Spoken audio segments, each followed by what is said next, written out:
సమాజంలో అందరికీ అవకాశాలు కల్పించాలని సీఎం చంద్రబాబు తెలిపారు. మానవ జీవన ప్రమాణాలు మెరుగుపడాలని చెప్పారు. దేశంలో ఉన్న ఏ వ్యక్తి పేదరికంలో ఉండకూడదని అన్నారు. దేశంలోనే ఎక్కువ పెన్షన్లు ఇస్తున్న ఏకైక రాష్ట్రం ఏపీ అని ఉద్ఘాటించారు. ఈ ముగ్గురు కూడా ఒక సామాజిక మార్పుకు శ్రీకారం చుట్టినటువంటి చరిత్ర పురుషులు. అందుకనే ఈరోజు నేను ఇక్కడికి రావడం నా అదృష్టంగా భావిస్తున్నా. ఇప్పుడే మీరు చూశారు నేను ఒక ఇంటికి పోయాను. ఒక ఎస్సీ కుటుంబం ఇంటికి పోయి జగ్జీవన్ రామ్ స్ఫూర్తితో ఆ కుటుంబాలని ఏ విధంగా ఆర్థికంగా, రాజకీయంగా, సామాజికంగా పైకి తేవాలనో సంకల్పం చేయడానికి ఆ ఇంటికి వెళ్ళానని చెప్పి కూడా నేను మీకు తెలియజేస్తున్నా. ఈరోజు నేను ఎప్పుడు కూడా కొత్త ఆలోచనలు వస్తూ ఉంటాను. కొంతమందికి అర్థం కావు, కొంతమందికి అర్థం అవుతూ ఉంటాయి. అర్థమైన వాళ్ళు బాగుపడతారు, అర్థం చేసుకున్న వాళ్ళు బాగుపడతారు, అర్థం చేసుకోలేని వాళ్ళు భవిష్యత్తులో నష్టపోయామని బాధపడతా ఉంటారు. ఆ రోజు నేను సెల్ ఫోన్ గురించి మాట్లాడాను. ఈరోజు ఎక్కడికి పోయినా కూడా సెల్ ఫోన్ అయితే అందరికీ అత్యవసర వస్తువు అయిపోయింది. అదే సమయంలో మీరు ఒక్కసారి చూస్తే నేను ఆ రోజు అనేక విషయాల్లో డాక్రా సంఘాలు పెట్టాను. ఈరోజు డాక్రా సంఘాలు మీరు చూస్తే ఏ రాజకీయ పార్టీ అయినా ఆ డాక్రా సంఘాలు లేకపోతే వాళ్ళు ఏమాత్రం కూడా ముందుకు పోలేని పరిస్థితికి వచ్చారు. నేను ఎప్పుడో 25 ఏళ్ళు 30 ఏళ్లకు మునిపే మా ఆడబిడ్డలు కష్టపడుతున్నారు, వంట చేయడం సులభంగా చేయాలని కట్టెల పొయ్యిలో కాకుండా దర్జాగా గ్యాస్ ఉపయోగించేయాలని భారతదేశంలో మొట్టమొదటిసారిగా దీపం పెట్టిన పార్టీ తెలుగుదేశం పార్టీ. ఇప్పుడు రేట్లు పెరిగాయంటే మళ్ళీ ఆలోచించాను. అందుకే 3 సిలిండర్లు ఉచితంగా ఇస్తున్నా. ఇప్పుడే ఒక ఇంటికి పోయాను. కట్టెల పొయ్యి అయితే చాలా కష్టం అయ్యేది నాకు వంట చేయడం. గ్యాస్ కాబట్టి గ్యాస్ వెలిగించాం, కాఫీ పెట్టాం. నేను వాళ్ళకి కాఫీ ఇచ్చి నేను కూడా కాఫీ తాగి ఇక్కడికి వచ్చాను. ఇది మనందరిలో ఆలోచన విధానాల్లో మార్పు రావాలి. అందరం సమానం, అందరికీ సమాన అవకాశాలు ఇవ్వాలి. కొంతమంది సమాజంలో కొన్ని అవకాశాలు అందిపుచ్చుకొని పైకి వచ్చారు.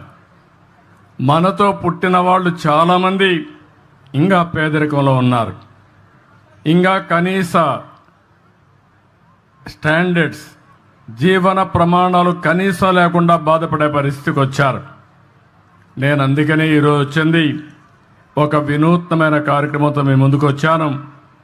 నేను ఇక్కడ 2 విధాలుగా మీరు చూస్తే, ఒకటి బంగారు కుటుంబాలు. ఇప్పుడే కలెక్టర్ గారు చెప్పారు, దగ్గర 41 మంది ఈ గ్రామంలో అందరికంటే తక్కువ ఆదాయం వచ్చే కుటుంబాలు. అంటే ఇవంతా కూడా 20 లక్షల కుటుంబాలని రాష్ట్రంలో ఎంపిక చేశాం. మీ ఊర్లో 41 చేశాం. అదే సమయంలో నేను ఆలోచించిన విధానం, అట్టడుగు నుండే 20%, పైనుండే 10%. ఈరోజు ఇక్కడ కూర్చున్న వాళ్ళు కొంతమంది మార్గదర్శులు ఉన్నారు. ఇప్పుడే మనోజ్ గారు అయితే అక్కడికి వచ్చినప్పుడు చూశాను. ఈరోజు వీళ్ళందరూ కూడా ఇక్కడ కూడా ఒక 5 మంది వచ్చారు. వీళ్ళకి సమాజం ఒక అవకాశం ఇచ్చింది, అందిపుచ్చుకున్నారు.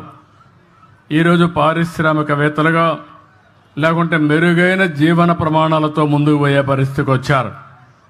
నేను ఒకప్పుడు జన్మభూమి పిలిపించాను, మీరందరూ స్పందించారు. ప్రపంచంలో ఉండే వాళ్ళందరూ వచ్చి జన్మభూమి పిలుస్తుంది రా, కదిలి రా అంటే గ్రామానికి వచ్చి ఎన్నో కార్యక్రమాలు చేశారు. స్కూల్ బిల్డింగ్లు కట్టారు, రోడ్లు వేశారు, శ్మశానాలు కట్టించారు, అనేక కార్యక్రమాలు చేశారు. ఈరోజు నేను ఇచ్చే పిలుపు, ఎవరైతే సమాజంలో ఆర్థికంగా పైకొచ్చారో, తెలివితేటలున్నాయో అలాంటి మీరు తిరిగి సమాజానికి ఇవ్వాలి. ఆ రోజు సమాజానికి ఇమ్మని కోరాను. ఇప్పుడు మీతో పుట్టిన వ్యక్తుల్ని పైకి తీసుకొచ్చే బాధ్యత మీకు అప్పచెప్తున్నానని చెప్పి కూడా నేను మీకు తెలియజేస్తున్నా. ఆర్థిక సంస్కరణలు వచ్చాయి. నేనే దీనికి కూడా ఆ రోజు భారతదేశంలో పివి నరసింహరావు గారు ఆర్థిక సంస్కరణలు తీసుకొస్తే సెకండ్ జనరేషన్ రిఫార్మ్స్కి నేనే శ్రీకారం చుట్టాను. ఈరోజు మీరు చూస్తే బ్రహ్మాండమైన రోడ్లు వచ్చాయి. ఒకప్పుడు హైదరాబాద్ విజయవాడ రోడ్డు చూసేవాళ్ళం. ఈరోజు బాగా రోడ్డు ఉందంటే దానికి కారణం పీపీపీ విధానం, అంటే పబ్లిక్ ప్రైవేట్ పార్ట్నర్షిప్. ఈరోజు బ్రహ్మాండంగా మీరు సెల్ ఫోన్లో మాట్లాడుతున్నారంటే ప్రభుత్వం పెట్టిన సెల్ ఫోన్లు కాదు, ప్రభుత్వానికి కూడా ఆదాయం వస్తుంది ఈ సెల్ ఫోన్ల వల్ల.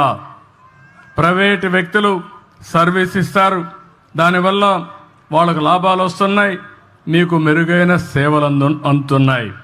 కరెంటు విషయంలో కానీ అనేక విషయాల్లో కాలేజీల విషయంలో కానీ చాలామంది ముందుకొచ్చి ఎన్నిపోయారు. కానీ ఈరోజు పీపీపీ విధానంలో ఫ్యాక్టరీ పెట్టిన వాళ్ళు పైకి వచ్చారు, తప్పులేదు. ఈరోజు సిఎస్ఆర్ కూడా పెట్టారు, కార్పొరేట్ సోషల్ రెస్పాన్సిబిలిటీ అని. కానీ కొన్ని కార్యక్రమాలు చేస్తున్నారు. కానీ ఈరోజు నేను తీసుకున్న కార్యక్రమం మీరు చూస్తే ఎప్పుడు కూడా 20-30 సంవత్సరాల ముందే నేను ఆలోచిస్తాను. సమాజాన్ని అధ్యయనం చేస్తూ ఉంటాను, ఎప్పటికప్పుడు అర్థం చేసుకుంటూ ఉంటాను. నా ఆలోచన ఒకటే, భారతదేశంలో పుట్టిన ఏ వ్యక్తి కానీ పేదరికంలో ఉండడానికి వీలు లేదు. మనం ఈరోజు వికసిత్ భారత్ మాట్లాడుతున్నాం. 2047కి ప్రపంచంలోనే